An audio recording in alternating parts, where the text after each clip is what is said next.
მოგესალმებით, ტელეკომპანია იმედი სოციალური მედია ჯგუფის სამუშაო სივრციდან მე გახლავართ ნიკა ყდიაშვილი, ჩემთან ერთად არიან სანდრო გამსახურდია და შაკო კუჭაშვილი და ეს არის გადაცემა Fake News.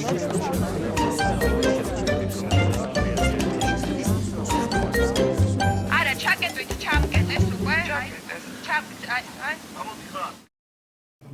სახელიდან გამომდინარე მიხვდებოდით, რომ ეს გადაცემა ემსახურება ყოველკვირეულად ოპოზიციური მედია საშუალებების, ან თუნდაც სოციალში, ან კონკრეტული ადამიანების მიერ გავრცელებულ დეზინფორმაციის მხილებებს, არგუმენტირებულად და დასაბუთებულად, რა თქმა უნდა.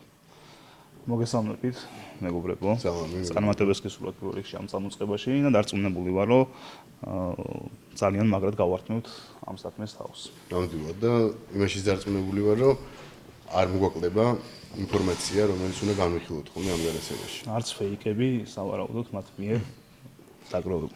იმედი სოციალური მედიის ჯგუფისთვის არ არის ახალი ფეიკების, ტყუილების, დეზინფორმაციის მხილება და ეს უფრო საინტერესო გამოწვევაა ჩვენთვის და საინტერესო პროექტი არის და იმედია წარმატებებს მივაღწევთ. კი ბატონო. ბევრი რო არ გავაგზავნოთ, მოდი პირდაპირ გადავალ. დღეს 4 ეგრეთ წოდებული fake ამბავი მოვაგროვეთ და დავიწყოთ პირველი ამით. ეს არის ალბათ ყველაზე აქტუალური დღეს, რაც შეიძლება იყოს ერთ-ერთიან საპატრიარქოს თემის გარშემო.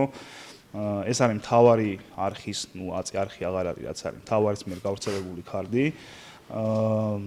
რომელზეც არის ვიღაც პიროვნების ფოტო და ტექსტი არის ასეთი: ღირსეულად გატაროს ამ საპასუხისმგებლო უფლის გზაზე. არქიმანდრიტი ანტონი ოსელიანი მოსალტრე შიოს კათოლიკოს პატრიარქის წოდებას არჩევნების ჩატარებამდე ულოცავს. ერთი შეხედვით რომ ავიღოთ ხმენს რო შევხედე ამ კაცს თავიდან ძალიან არ მესიანონა რა, იმიტომ რომ რაღაც ვიფიქრე რომ კონკრეტული ვიღაც ასულო პირი წინ უსწრებს მოვლენებს და რაღაც ძალიან პროვოკაციად მომეჩვენა მოკლედ და პრინციპში მართალიც აღმოჩნდა, იმიტომ რომ ამას ძალიან მალე მოყვა საპატრიარქოს განცხადება. სადაც მოდი სიტყვას თვითონ წავიკითხო, რამე არ გამოჩნდეს. ინფორმაცია თვითმარქვია სასულიერო პირის შესახებ. ბოლო დროს სოციალურ ქსელში გამოჩნდა ვინმე ანტონი ოსელიანი, რომელიც საკუთარ თავს არქიმანდრიტს უწოდებს. ამასთან გუშინ მის მიერ გამოქვეყნებული სტატუსი გარკვეულმა საინფორმაციო საშუალებებმა გაავრცელეს. ეს საინფორმაციო საშუალება იყო მთავარი. განმარტავთ, რომ აღნიშნული პიროვნება არ წარმოადგენს საქართველოს მართლმადიდებელი ეკლესიის არც ერთი მონასტრის საძმოს წევრს და შესაბამისად არც სასულიერო პირია. მოკლედ საბოლოოდ გაიგო, რომ ეს ადამიანი არც სასულიერო პირია, არც არქიმანდრიტს არაფერი არ არის, საერთოდ უბრალოდ ჩვეულებრივი მოქალაქეა ერთ-ერთი რა. ეს ჩვეული სტილის ფეიკი არის, ამ არ ვიცი, ტელევიზიას ვეღარ უწოდებთ, ხო, ამ მედია საშუალებიდან მოდი ესე დავუძახოთ. ხო, როცა ანუ წარმოუდგენელი რაღაცა, იმიტომ რომ ადამიანი ამ სასულიერო პირიც არ არის და რას ემსახურებოდა, ანუ ყველაფერს ხო კონკრეტული მიზანი აქვს, რომ აი ესეთი სიახლეები გაჩნდეს. ჩვენ ვაკვირდებით, ყურადღებით საპატრიარქოს გარშემო განვითარებულ პროცესებს და ერთინა მე მგონი ყველასთვის ნათელია, რომ მას შემდეგ რაც ჩატარდა წმინდა სინოდის სხდომა და გამოიკვეთა 3 კანდიდატი და მეუფე შიომ მიიღო 20 ხმა, ამის შემდეგ უკვე დაიძრა ეს პროპაგანდისტული მანქანა, ასე ვთქვათ, რომლებიც ცდილობენ სხვადასხვა გზებით რომ შეიტანონ დაპირისპირება ეკლესიის გარშემო, მოაყოლონ ხმაური ამ ამბავს და იქიდან არ ვიცი, ალბათ კონკრეტული პოლიტიკური ქულები მიიღონ და ჩაიწერონ მათთვის მაქსიმალურად პროვოკატორები. ხო, ზოგადად მათ ყოველთვის აღიზიანებდათ ეკლესიის მაღალი რეიტინგი და სანდოობა საზოგადოებაში. მათ არ სურთ, რომ საზოგადოებაში არსებობდნენ ავტორიტეტები ან პოტენციური ავტორიტეტები, რომლებიც ერის გამაერთიანებლები იქნებიან და იღებენ პრევენციულ ზომებს კონკრეტული კანდიდატის წინააღმდეგ, ხო?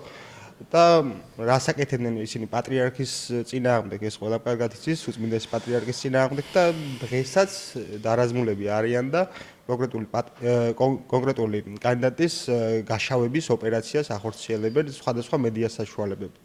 და ეს ხდება ერთი მხრივ უცხოეთიდან დაფინანსებული მედიის მხრიდან, კონკრეტული საინფორმაციო სააგენტოების მხრიდან, კონკრეტული ტელევიზიების მხრიდან და მეორეს მხრივ ეს ხდება კონკრეტული სასულიერო პირების მხრიდან, რომლებიც საერთო კავშირებში არიან სხვადასხვა დროს შემჩნეული ქართულ რადიკალურ ოპოზიციასთან. ხო და ეს არის საერთოდ თავარის მაგალითს გავუყეთ ახლა ამათ აქვს პრეტენზია, იმიტომ რომ ძალიან ობიექტურები არიან და პროფესიონალები და ასე შემდეგ. და დარწმუნებული ვარ, ახლა ნავი თუ რაღაც არ მინახავს, მაგრამ თუ თავის გამართლების მიზეზად ის აქვს, რომ არ იცოდნენ რომ არქიმანდრიტი იყო, სავარაუდოდ ეგ იქნება. ხო, და ზუსტად ყველა მიცით, რომ ძალიან მარტივად შეუძლია თუ გაიგონ რეალურად ვინ არის არქიმანდრიტია სასულიერო პირია თუ ვისაც არ უნდა კითხო, ყველას ეცოდინებოდა ნებისმიერ სასულიერო პირს დარწმუნებული ვარ ამ ადამიანზე და ყველა ეთქოდა რომ არ არის არქიმანდრიტი რეალურად. თუ სხვა აგენტოებიც გაქვს და კი, აი მთავარი ნიუპოსტი და ხო, შემდეგ როგორც ხდება ხოლმე? ხო, როგორც ხდება ხოლმე? გადაათამაშეს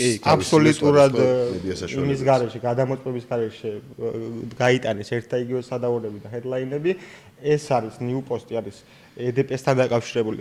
გახსოვთ, ბაჩუკი ხარდავა ასლარიარდელი, EDP-სთან დაკავშირებული სააგენტო არის და მეორე არის თაიმერი, რომელიც ეკუთვნის ბერდია კალანდიას, ეგეთი ფიგურაა, რომელიც წლების მანძილზე ჩართული იყო ეკლესიის გაშავების ცდილობაში და ეხა ვითომ ვიღაცამ მიულოცა თუმე მეუფეშიოს პატრიარქობა და ეს უნდა გაეტანა ეგრევე და გაიტანა ვიღაცამ ერთმა მე კიდე რომ ვითომ არქიმანდრიტი როგორც ეს კი საერთოდ რა ეს არის მან კიდე ერთ საინტერესო დეტალი აი დავუშვათ რომ დავუშვათ არ იცოდნენ ეს ადამიანი რეალურად სასულიერო პირი იყო თუ არ იყო და ის გამოკითხვა რო ჩაატარეს Facebook-ზე იქაც არაფერი არის ხო ეგ იყო ცალკე ამბობს ცალკე ფენომენი კიდევ თავარ მარხმა რაც იკადრა რაღაც პეიჯები რო იყვათ გასავთ ყველაზე ლამაზები რაღაცა და შედარებებს რო აკეთებდნენ ხოლმე აი ვინ არის შენი ფავორიტი და ლაიქი დავს და ესეთი რაღაცა იკადრეს ამათმა რომ გამოკითხვა გააკეთეს ვინ გსურთ საქართველოს პატრიარქად და რაღაცა ემოჯებით უნდა აირჩიოს საქართველოს პატრიარქი თურმე რა რომ ეს მეუფეიობს ლაიქი მეუფეშიოს რაღაც ქერ ემოჯი და მეუფე გრიგოლს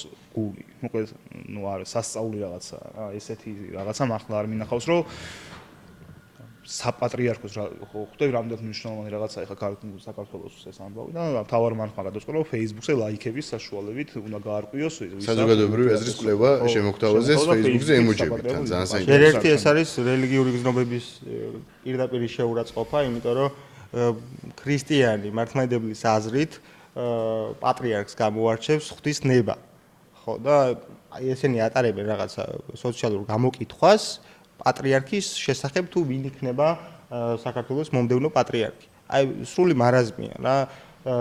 ჩვენ შემთხვევით არ ვამბობთ, რომ ეს ტელეკომპანიები და თუ რაც არის მედია საშუალებები არიან ანტიეკლესიურები, ხო? აქ უკვე უჩენენ მკითხველს განცდას იმისას, რომ თითქოს მათ ამ პროცესში რაიმე ფორმით ჩარევის უფლება აქვს, ხო? და მეორე მხრივ ეს არის ზეგავლენის მოხდენა კონკრეტულ გადაწყვეტილებაზე. რაც გონი არ გამოუვიდათ, იმიტომ რომ აქ მათთვის არასასრულო გამოსვით არ გამოუვიდათ და დააგროვა მეტი ემოცია. კი ბატონო. რა კიდე ერთი ამბავი ეს საინტერესო ამბავი ის იყო, რომ ძალიან ღია პოზიცია აქვს ნიკა გვარამიას ამ ყუდოსნად შევიდა მთავარის ქარზე და გამოხატა თავისი ემოცია და ამ შემთხვევაში ფავორიტი კანდიდატი წყავს. ფავორიტი კანდიდატი მოდი ჩვენ არ ვთქვათ ვინ არის თავის ფავორიტი. თვითონ ამ თემაზე ერთი მოკლე კომენტარს დავამატებ იმას, რომ ეს ემოჯები ისე იყო გადანაწილებული, რომ მოკლედ ერთ-ერთი კანდიდატისთვის რთული იყო შედარებით, რომ გამოგიხატა მხარდაჭერი. ნუ ისედაც წარმოიდგინეთ სისულელებს საუბრობთ მხარდაჭერის გამოხატვა სოციალურ ქსელში, მაგრამ ნუ მაინც მათ ლოგიკას რომ გავყვეთ, ამ ლოგიკაშიც კი გართულებული ქონდათ. ძალიან კაკეთებული კი ისე კაია, ვიღაცა შემოგვიჩნდა, მაგრამ ძალიან კაია. სავარაუდოდ ეს გულის ემოციის ავტორი არის იდეის ავტორიც და ვიცით მისი კავშირები ამ მედია საშუალებებით. კარგით, მოდი გადავიდე შემდეგ თემაზე, ეს იყო პირველი ამბავი, რაც ну თეთრზე შავად წერია, მაგრამ რა არის რეალობა რა. არაფერი მტკიცება ამას არ ჭირდება, არგუმენტიც. მეორე ამბავი არის ესეთი, ну სომხეთში იყო სამიტი, რომ ხალ შეიკრიბნენ ქვეყნის ლიდერები და ასე შემდეგ. და როგორ გაშუქდა ეს ყველაფერი, ხო ნახეთ, რომ საქართველოს პრემიერ-მინისტრი შეხვდა უკრაინულ ხალხის ინიციატივის ზელენსკის, სხვადასხვა ლიდერები და ზოგადად როგორ გაშუქდა ოპოზიციური მედია საშუალებებთან ის ვნახოთ პირველ რიგში. ამ შემთხვევაში ერთ-ერთი მედია საშუალების ვიდეოში განსაკუთრებული სიმართლე რო გითხრათ არაფერი არ არის. უბრალოდ როგორ არის შეფუთული ეს ყველაფერი და როგორ უნდა რომ აჩვენოთ, რომ თითქოს ირაკლი კობახიძე არის იზოლირებული, არ ეკარება არავინ, ქვეყანა საქართველოს არ აინტერესებს არავის, არის ცალკე მარტო დგას და ფუთავენ ამ ყველაფერს ესე ზუსტად. და ეს არის და მოჭრილი აქვს როგორც ხედავ მისამნების კადრი ევროპარლამენტის პრეზიდენტთან, ასევე ნატოს გენდივანთან მისამნების კადრი და არა აქვს მიახლოებული ის ამბავი, როცა უკრაინის პრეზიდენტი ვოლოდიმირ ზელენსკი ესალმება ირაკლი კობახიძეს. და აქ ერთი არის ხაზგასაცმელი ამბავი, ის არის რომ წარსულში, როდესაც უკრაინული მხარე დემონსტრაციულად საქართველოს ხელისუფლების წარმომადგენლებს არ ესალმებოდა და ეს იყო მთელი ამბავი ქონდათ, რომ აი უკრაინული მხარე არ ესალმებათ და ეხლა ცოტა აიფანტნენ და დაიფანტნენ მესეჯ ბოქსში და ვერც ჩამოყალიბდნენ როგორ რა უპასუხონ უკრაინული მხარის ცდილობას, რომ საქართველოსთან მოხდეს ურთიერთობის ნორმალიზება. კი ბატონო, რა თქმა უნდა. და ერთი მნიშვნელოვანი მომენტია, რომ მთელი მათი PR კამპანია, ასე ვთქვათ, ბოლო წლებია მომდინარეობს იმაზე, რომ თითქოს ქართული ოცნების ხელისუფლება არის იზოლაციაში და არავინ არ ესაუბრება, არიან გარიყულები პოლიტიკურად და ასე შემდეგ და აი ეს შეხვედრა, რაც ჩატარდა და ზოგადად სამიტი ერევანში არის აბსოლუტურად საწინააღმდეგოს დამამოწმებელი. თუმცა კიდევ ერთი საინტერესო მიმართულება მანდის არის, რომ მეორე დღეს თუ არ ვწდები სამიტიდან გავრცელდა ინფორმაცია, რომ რომელიღაც ასევე სამიტის დაგეგმილზე პრემიერ-მინისტრი არ არის მიწვეული. და ეს აიტაცეს ისევ იმ თემის დასამტკიცებლად თვითონ რომ იზოლაციაში არის ხელისუფლება. დაივიწყეს რეალური ამბავი, რომელიც იმ დღეს ხდებოდა. კი ბატონო. ხო, ზელენსკის მისამნების ამბავი ძალიან სწორი აქცენტი იყო, იმიტომ რომ აქამდე თუ ხედავდით, რაც შენ თქვი, რომ ჩაჭრილი ქონდათ იმაზე, რომ აი არ გვესალმება და უკრაინას რამე ექნა ისეთი, რომ სალაპარაკო ქონოდათ რა, ან არ მოსალმება. ჯერ ეს რატო არის მნიშვნელოვანი იმისთვის არის. ჩემი აზრითაც ეგრე არის, რომ არაფერს არ ცვლის, აბა რა უნდა ეხა ერთმანეთს ჭუბს დაიწყდნენ, რა თქმა უნდა არა რა. მათ ხაზგასში ომში ყოფნი ეგ პოზიცია ხო ძალიან ბევრჯერ აქვს აფიქსირებული, მათ შორის ირაკლი კობახიძეს და მათ შორის ბევრს და წარმომადგენლებს, რომ ომში მყოფ ქვეყანასთან ჩვენ გაგვაჩნია რაღაც მორალი, გაგვაჩნია რაღაც სტანდარტი, ადამიანობა, რომ ომში ჩვენი მეგობარი ქვეყანა, რა თქმა უნდა, არა, აქ ლიდერებზე არ არის ლაპარაკი, აღარ ლაპარაკობ. ჩვენი მეზობელი ქვეყანაა, ჩვენი მეგობარი ქვეყანაა, ხალხი არის ჩვენი მეგობარი უკრაინელი. და ხო, რაღაცებს გაუთვალისწინებთ და არ შევალთ ესე იმაში რა, მე როგორც ვთქვი, ღია დაპირისპირება. თუმცა, ხო, ჩემთვის პირადად არაფერს არ ცვლის ეგ ხელის ჩამოთვლა. ხო, ამათ ვერ გაიგეს, რომ ხელისუფლებების წყარო ჩვენი კონსტიტუციის მიხედვით არის მხოლოდ და მხოლოდ საქართველოს მოქალაქეები, ქართული ხალხი. ეს ხელის ჩამორთმევები არის ჩვეულებრივი პროტოკოლური, დიპლომატიური ურთიერთობების საგანი, რაც ვერ იქნება და არც უნდა იყოს კონკრეტული ხელისუფლების ლეგიტიმაციის წყარო. ამათ ეგრე წარმოუდგენიათ, იმიტომ რომ უსამშობლოებია. კი, ძალიან უკრაინის თემებში რო არ გადავიდეთ, იმიტომ რომ მაინც არ არის ჩვენი საქმე ხა ამ მომენტში ყოველ შემთხვევაში, მინდა რომ სალომე სამანდაშვილის სტატუსი წაგიკითხოთ ამ თემაზე. ეს არის შეხვედრის დღე არის უბრალოდ ერევანში რა. ღარიბი რო მოდი წავიკითხო თავიდან როგორც იწყება. რაც დღეს ერევანში ხდება, მხოლოდ პოზიტიურია. რუსეთის პოზიციის დასუსტებაზე მიუთითებს, როგორც რეგიონში, ასევე ჩვენს ქვეყანაში. ივანიშვილის შიკრიკების ცდილობა ზელენსკის და დასავლეთის ლიდერებთან ახალი სასაუბრო ენა გამოძებნონ. ანუ უკრაინული მხარე იზახის, რომ ჩვენი ინიციატივით ველაპარაკეთო ირაკლი კობახიძესთან, მაგრამ სამადაშვილმა ეთქვა რაღაც სხვა წყაროები ყავს. ზელენსკის გარდა კიდე ყავს ვიღაცა რა, ვინც ზუსტ ინფორმაციას. მე გეტყვით ვინ არის და რა არის. აწვდის, ხო. სამწუხაროა, რომ საქართველოს მხოლოდ ღარიბი ნათესავის როლშია წარმოდგენილი ამ შეკრებას. ისე მხოლოდ ოლიგარქის პირადი დღესასწაულის დასწავად გაგზავნილი მსახურების დონეზე, მაგრამ პუტინის მოკავშირეების განადგურების პროცესიდან საკუთარი თავის გადარჩენა თუ გადაწყვიტეს, საბოლოოდ ეს მხოლოდ გვეხმარება ქართული ხალხისთვის ძალაუფლების ეს ქალბატონი თვითონ არის ინტელექტუალურად ღარიბი ადამიანი და რატომ ამბობ ამას? ეს ადამიანი იყო ისა აგვისტოს ომის პერიოდში საგარეო საქმეთა სამინისტროს წარმომადგენელი, როდესაც საქართველოს ევროკავშირის სტრუქტურები პირდაპირ აბრალებდნენ და პირდაპირ ამბობდნენ, რომ საქართველოს ხელისუფლების ქმედებება გამოიწვია ომი. ის საკუთარი ხელისუფლებაც კი ვერ დაიცვა იგივე მათ პარტნიორებთან. ესეთი ადამიანია, ეს არის მოწყვლადი დიპლომატი, რომელსაც ძალიან ცუდი კარიერა აქვს და ეხლა პარტიაში დადის მიუსაფარი პოლიტიკოსი. ჯერ ეგეთი, ანუ აბსოლუტურად არ აქვს ანალიტიკური უნარი. ეს ხალი წერდა, რომ ტრამპი იქნება პირველი პრეზიდენტი, რომელიც ოვალურ კაბინეტში დააკავებენ. დედამამი. და კაცი დაბრუნდა მეორე ვადით, თან როგორ ხმაურიანად, ანუ ვერაფერი ვერ გაარტყა. საინტერესო მიმართულება რა არის კიდე. ჯერ ხო გვეუბნებოდნენ, რომ უკრაინაზე და მოლდოვაზე უნდა კონდეთო სწორებაო და ეხლა გვეუბნებიან, რომ სომხეთს უნდა გაუსწორდეთო და წარმატებას უსწრებს სომხეთის ყველა უხარავის ქვეყანას. სახის თვითონ ჩვენზე კიდე. ჩვენი გზა გვაქვს რა. მეგონი ძალიან სწორედ და კარგი. ზუსტად. კი ბატონო, ეს იყო მეორე ამბავი და რო შევაჯამოთ, მოკლედ ამ ყველაფერში მთავარი ფეიკი რაც იყო ჩემთვის პირადად იყო ის, რომ რამდენად ცდილობენ იმას, რომ წარმოაჩინონ ვითომ რამდენად იზოლაციაშია საქართველო და ამ შემთხვევაში კონკრეტულად პრემიერ-მინისტრი ასე შემდეგ, რაც ცალსახად ტყუილია, სულ რო ჩვენ არ გვენახებინა და ეს ვიდეოები გენახათ, ყველა მიხვდებოდა ამ ყველაფერს.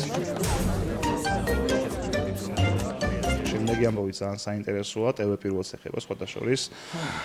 და მათ როგორც ტელევიზიაში, ასევე სოციალურ და მათ საინფორმაციო პლატფორმებზე გაავრცელეს ეს ინფორმაცია. ტელე-პირველმა და BMG. და სათაური არის ესეთი, მოკლედ ნიუსის 2025 წელს საქართველოს მოქალაქეობა 2333 ადამიანს მიენიჭა, მათგან 60% რუსეთის მოქალაქეა.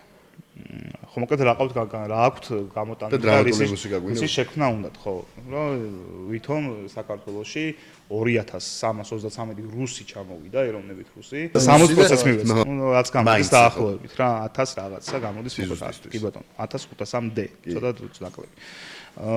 და ხო, რაც შეთქიან ისა ქნიან შტაბ-ეჭვლებასო, მოკლედ ჩვენ ვართ რუსების თავშესაფარი ამ შემთხვევაში ძალიან მარტივად ამაზე მოქალაქეობა. რეალურად ეს არის რა წმინდა წლის манипуляციაა, ხო? ანუ ამას ვერ ვუწოდებთ fake-ს, იმიტომ რომ არ არის ტყუილი არ არის, ანუ ოფიციალური მონაცემია, თუმცა იმ ფორმით, რა ფორმითაც არის მიწოდებული საზოგადოებისთვის, ეს არის წმინდა წლის манипуляცია. რადგან 60% ნამდვილად არის რუსეთის მოქალაქე, თუმცა აქ უნდა გავითვალისწინოთ ერთი უმნიშვნელოვანესი ფაქტორი, რომ რუსეთის ფედერაციაში საქართველოს ყავს ყველაზე დიდი დიასპორა.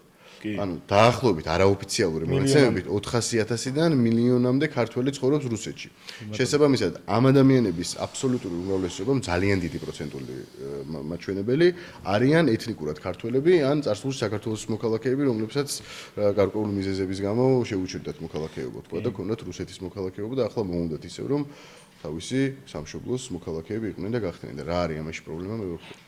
ვისაც რაღაც ის გამო მოქალაქეობა თაკაური გაუქმდა, ეხა აქვს სხვა ქვეყნის მოქალაქეობა, მაგრამ აქაც ითხოვს მოქალაქეობას ისე რომ, იმიტომ რომ ხო ორმაგი მოქალაქეობა ჩვეულებრივი ამბავი. ნათელია რომ ეწინააღმდეგებიან საქართველოს მოქალაქეების სამშობლოში დაბრუნებას და საქართველოს მოქალაქეების და ეთნიკური ქართველების სამშობლოსთან დაახლოების პროცესს. იმას ვერ გამიმეორებთ, რაც თავის დროზე სოფონ ნიჟარაძემ თქვა, არ არის სტუდიური ფორმატის ფრაზა ნოდარ მელაძეზე და ეხლა განსაკუთრებით ეტყობა ეგ მდგომარეობა ნოდარ მელაძეს, იმიტომ რომ რაღაცა თემები შემოვაყლდა, იმიტომ რომ მისი ჩიტები ან ვისოსებს მიღმა არიან, ან ქვეყნიდან წასულები. ან თბილ ქვეყნებში. კი ბატონო. ხო, მესამე ამბავი მოკლედ ეგ იყო და რო შევაჯამოთ, თემა იყო ისო ტელე-პირველი BMG და მე რა თქმა უნდა აყვნენ ისევ ეს ოპოზიციური ადამიანები, აღწერდნენ იმას, რომ მოქალაქეობა 2063 კაცთან 60%-მა მიიღო რუსეთის წარმომადგენელმა მოქალაქეობა და რეალობა იყო ის, რომ ამ 60%-დან, ანუ დაახლოებით 1800 კაცთან ძალიან დიდი ნაწილი იქნებოდა ისევ ეთნიკურად ქართველი, რომელსაც ან მოქალაქეობა შეუწყდა რაღაცის გამო და თავიდან იღებს, ან უბრალოდ ორმაგ მოქალაქეობაზე შეაკადანცხადი, ან რაღაცა მსგავსი. ალბათ ძალიან პატარა პროცენტი თუ იქნებოდა ეგაც არ ვიცი მაგალითად, მაგრამ ეთნიკურად რუსი რუსები, ხო? ეთნიკურად რუსი, ხო, ვისაც ხო, ეს ხშირი მეთოდია. გართულებული არის კიდეც რა, ისა რა მოქალაქეობის მიღება, ეხა ჩვენთან საინტერესოა, ხო, ვიცით როგორი არის ყოველდღიური ადამიანს აძლევენ, რომ ძალიან მეეჭება, რომ მაგდენი ადამიანი უკან მიიღონ სხვა ნებისმიერ არა რუსეთის მარტო, რა ნებისმიერი ქვეყნის. ხო და აი ხაზი უნდა გავუსვათ, რომ ეს არის ხშირი მეთოდი. პირველ кейსში რაც ჩვენ განვიხილეთ, ხო, სადაც იყო პირდაპირ ფეიკი, როცა საბრალებდნენ უბრალოდ სასულიერო პირის სახელით გაავრცელეს, რა განცხადებოდა სინამდვილეში ის არ არის საერთოდ სასულიერო პირი, ეს არის წმინდა წლის ფეიკი, ეს არის უკვე манипуляცია, რომელსაც ძალიან ხშირად ხმარობენ რა ამ მეთოდს, ძალიან ხშირად. ამ манипуляციის ფორმულა აქვს ამათ ის რა, რაც სასვლაპარაკობდით, რომ რაღაცა ნაწილს, რაღაც 40% იტყვიან სიმართლეს, რომ პირობითად მართლა მიიღო 2033 ადამიანმა მოქალაქეობა, მერე დაამატებ რაღაცა ტყუილს და ტყუილი უფრო მეტად დამაჯერებელი ხდება, ვიდრე შეიძლება რომ პირდაპირ ტყუილი თქვა. ეს იყო ჩვენი მესამე ამბავი. კი ბატონო, ეს იყო ჩვენი მესამე ამბავი ნოდარ მელაძის ტელე-პირველის მიერ გავრცელებული ინფორმაცია და მოდი გადავიდეთ მაშინ შემდეგ ამბავზე. ეს ამბავი არის სუსუ ახალი. სინცხალი. ეს არის გაქცეული ექსპერიმენტი პრემიერის კი ბატონო გახარიას გვერდის მიერ პარტიის გვერდის მიერ გამოქვეყნებული ქარდი ფოტოზე არიან ქართული ოცნების ლიდერები და დაწერა ესეთი ოცნების ყველაზე არაკომპეტენტური გუნდი, პროდუქტები, გაზურდა დენი, გაზურდა საწვავი, გაზურდა გამბაჟება, გაზურდა სესხი, გაზურდა. ესენი ძალიან გათრეშდნენ ბოდიში რა ჟარგონის ისეთ ვიდეოებს და კონტენტს დებენ ამ ბოლო დროს რომ მგონია რაღაც გასართობი პორტალი არის და არა პოლიტიკური პარტიის. შეიძლება page-ის ადმინად ამათაც სალომე ბარკერი ყავთ ან დათო აბზაინძე და მაგიტო უჭირთ ესე. აქ მადია რა ძალიან გაჭირვებული დღეში არიან. აქ ეხა გამოუშვება ალბათ საფრანგეთის მონაცემებს, რომელიც ადასტურებს იმას, რომ გიორგი კახარიან ინფლაციის კუთხით იყო საქართველოს ისტორიაში, დამოუკიდებელი საქართველოს ისტორიაში ყველაზე არაპროდუქტიული პრემიერ-მინისტრი და ყველაზე გაუფასურებული პრემიერ-მინისტრი. ანუ ინფლაცია, საქსტატის მონაცემებს ვიდეოშიც დავუხთავ, ეხლა თქვენ რასაც ხილავთ, ეგ არის იდეაში, რომ გახარი რომელ წლებში იყო, ხო? 19, 20, 21. ინფლაციის დონე ამ წლებში, როგორ? 19-20. 19-20 და მგონი 21-ის თებერვალში წავიდა მე ეგრე მახსოვს ყოველ შემთხვევაში. ამ წლებში, ნუ 21-ის ეგრე იგივე სიტუაცია, ის არის ინფლაციის დონე არის ყველაზე მაღალი. არც იმის მერე ყოფილა ესეთი. არც იქამდე არ ყოფილა 2014 წლის წლამდე მონაცემებს ხედავ მე ყოველ. მე როგორც ვნახე 2019 წელს მაგის ის რა იქნება? კოვიდი იქნება. კრიზის მენეჯერობა. მაგაზეც თქვა რა. ომი მიდის მაშინ რა ქვია, საწვავის ფასი და ყველგან. ომი მიდის 2019 წელს ინფლაციის დონე ქვეყანაში იყო 4.9%. 2020 წელს ინფლაციის დონე ქვეყანაში იყო 5.2%. ანუ ჯამურად 2 წლის განმავლობაში, როცა ის პრემიერ-მინისტრი იყო, ამ პერიოდში ჯამური ინფლაცია იყო 10%. ანუ ესეთი დონე კიდევ ერთხელ გამოვარდები, საქართველოს ისტორიაში არც ერთ პრემიერს არ ჰქონია ინფლაციის დონე და კი მიზეზი იქნება კოვიდი, თუმცა დღეს რა პოლიტიკური და გეოპოლიტიკური მოცემულობაშიც ვიმყოფებით საქართველოში, მაშინ ინფლაცია უნდა ძალიან ყვიროდეს, ისეთ დღეში უნდა იყოს. და ზოგადად მე ხა გახარიას პარტიისგან რაღაც შევეჩვიე მე პირადად იმას, რომ ვითომ κρიტიკას ცდილობენ ქართული ოცნების ლიდერებიც, მაგრამ რეალურად არგუმენტირებული მე ვერაფერი ვერ მოვისმენე. გამოჩნდნენ და კრიტიკა დებატებში ხო ისხდნენ რამდენჯერ მე ხედავ ერთ-ერთ არხზე და რისი თავი აქვს ძალიან კარგად გამოჩნდა. უბნის ბირჟის დონესაც ვერ აკმაყოფილებდა ის არგუმენტები რაც მოვისმენთ. კი ბატონო, ეს იყო ჩვენი მეოთხე ამბავი და ამის იცი რა არის ამას ფეიკი, რა თქმა უნდა თავისთავად ფეიკია თავისი გაგებით და ამ ქარდიანად რასაც ყოფილი აქვს და ასე შემდეგ, მაგრამ ფეიქზე მეტად არის კიდევ ერთხელ მავნებლობა და ეშმაკობა რა, რასაც ესენი აკეთებენ, იმიტომ რომ ადამიანი რომ ვიღაცას რაღაცას შენიშნოს და აკრიტიკებ, მინიმუმ როცა შანსი ქონდა, იმაზე კარგი, ოდნავ კარგი მაინც და ყოფილიყავი რა, იგივე საქმეში და როცა ვერ ხარ და თან განამარტო ინფლაციის კუთხით ხა მაგ ადამიანს რეალურად რამდენი რაღაც შეეშალა, ხო? იქ იყო და ერთ-ერთი ყველაზე პროვოკატორი ოპოზიციის ლიდერის დაჭერა რო ვერ გადაწყვიტა, მაგის გამო გადადგა და ეგ იყო მიზეზი და ეგ იყო ჩემთვის პირადად ქვეყნის ღალატი ის თმით უმეტეს იმ სიტუაციაში და ხო რა მინიმუმ მე ვფიქრობ რომ ოდნავ იმაზე კარგი უნდა იყო ვისაც აკრიტიკებ. მაგის უფლება ხონდეს. უსამშობლო ნინო ლომჯარიასთან ერთად გეგმავდა 20 ივნის პარლამენტის წინ მიმდინარე სპეცოპერაციას. აფერისტი არის, ჩვენ თაღლითი არის. თაღლითი. ყველაფერი გამოიყენა სათავისოდ, ქვეყნიდან გაიქცა და პოპულისტი. ისი თავის პარტიის წევრებიც გამოიყენა. სტიპენდიაც აქვს. სტიპენდია აქვს. მანდატებიც აიღო საბოლოო ჯამში. უსამშობლოების ბედი არის ეგ. ქვეყნიდან წასვლა, საქართველოს ხუთჯვარიანი დროშის ვეღარ დანახვა და იქ მე ვიღაცის კალთა სამოფარი. ეგ იქნება სასტუმროდან ერთვება ხოლმე რაღაც არხებს ის რაღაც უცნაურ გადაცემებს, რა სწავლობს ვერ გაიგე. კაი. ეს იყო ჩვენი მეოთხე ამბავი. მე მინდა რომ კითხოთ პირველ რიგში ამ 4 ამბიდან თქვენთვის რომელს გამოვარჩევთ, რომელია ყველაზე აიცი როგორი წარმოიდგინე რომ იკადრებენ. პირველი არის თან თემასაც ხო გააჩნია, ეს იმდენად სენსიტიური თემა, ჩვენც ხო მუდმივად მუშაობთ ახლა ამ თემის გარშემო, იმიტომ რომ ძალიან მნიშვნელოვანია ჩვენი საზოგადოებისთვის. სანამ რამე ინფორმაციას დავდებთ, ან გავაშუქებთ, რომ ასჯერ უზომავთ მართლა და ყველა სიტყვას ვაკვირდებით და ამის შემდეგ ვიღებთ ხოლმე გადაწყვეტილებას და ესეთი ფეიკის გამოდება ესე სენსიტიურ თემაზე წარმოუდგენელი. მეც პირველს ვიტყოდი და აქ კიდე ხალხგასასმელია ის, რა ქვია, ეს ემოციების ამბავი და სოციალური გამოკითხვა პატრიარქობის კანდიდატებზე რა, ძალიან ამაზრზენი სანახავია ჯერ engagement-ის. გვარამიას გული. ხო, საერთოდ engagement-ის გამო რო ყველაფერს კადრულობენ და მე ამაზრზენი ამბავია თვითონ შინაარსი. აი ამ თემის. ხო, მოკლედ თქვენთვის იყო არქიმანდრიტის თემა გამორჩა და ჩემთვისაც რა თქმა უნდა ერთ-ერთი ყველაზე ისეთი თემა იყო, რასაც მართლა მეგონა რომ არ იკადრებდნენ ან მინიმუმ რო გადაამოწმდნენ მე მაინც უარყოფდნენ რაღაცა რა, მაგრამ არანაკლები იყო ჩემთვის სამადაშვილის სტატუსი. ეხლა რატო ზოგადად, სამადაშვილი არის ეს სტატუსი ყოველ შემთხვევაში არის სწორება რომ რეალურად ვინც გვებრძვის და ვისაც არ მოუწოდოთ რა დონეზე შეუძლოთ მოიტყუონ. აი მახსენდება ყველაზე კაფიო მაგალითი ერთი დღის წინ ურსულას ფრაზა სასწაული რაღაცა რომ ანუ ადამიანს გონია რომ სომხეთი არის კასპიის ზღვასთან. ანუ ხო ხვდები რა, გონია რომ აი კასპიის ზღვა აქ არის და სომხეთი მაგის გვერდზე არის ეგრევე. უმოკლესი გზა არისო. ხო, ციტატა იყო იქ, ხო რა სომხეთი არის უმოკლესი გზა კასპიის ზღვისთან განაჩენს აყოს დასაკავშირებლად, რაც არის ნუ სრული. არა, ცენტრალური აზია არის კასპიის ზღვაო, ხო და ხო, ცენტრალური აზია და კასპიის ზღვა აკავშირებს სომხეთი ურსულას თქმით, მაგრამ ვერ ვადანაშაულებ ამ ადამიანს და რატო იცი? იმიტომ რომ იმაში ევროპარლამენტი იყო, ხო? ევროპარლამენტი. ევროპარლამენტში ირანის იმასე, ხო, რომ ჟურნალისტი რომ მიდის და ეკითხება რომ სად არის ირანი მანახეთო და ვერავინ რო პასუხს უერთცემს ირანი სად არის რა. აი იქით არის. აი ხო, ნუ მოკლედ ამ ადამიანებს ფეიკი აქვს ჩამჯდარი ტვინებში, გეოგრაფიულ ცოდნაშიც, ისტორიულ ცოდნაშიც და